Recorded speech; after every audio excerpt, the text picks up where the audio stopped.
আমারে 100 আসন দেওয়া লাগবে, তাইলে আমি জোটে থাকবো, আর নাইলে আমি জোট ছেড়ে চলে যাবো। বস, আপনার আগেই কইছিলাম শালা কিন্তু একটা কঠিন পোল্ট্রি বাস। খালি 100 আসন না, সাথে প্রধানমন্ত্রী সিটটাও আমার দেওয়া লাগবে। আচ্ছা, এই হলো তোমার মতলব। তুমি তো বড় মাপের নেতা, তোমার এ গ্রেডে 100, আর বি গ্রেডে তোমার 50, আর সি গ্রেডেও তো তোমার 50। তুমি এক কাম করো, তুমি এই 200ই নিয়ে নিজে একখান সরকার গঠন করো, তোমার এই গ্রুপে থাকার দরকার নাই। স্যার ভালো অফার দিছে, কাইটাবেন কাইটে।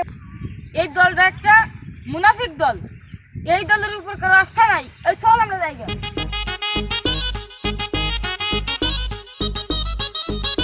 আরে যাক যাক, একখান সিট পায় তারপরে দেখা।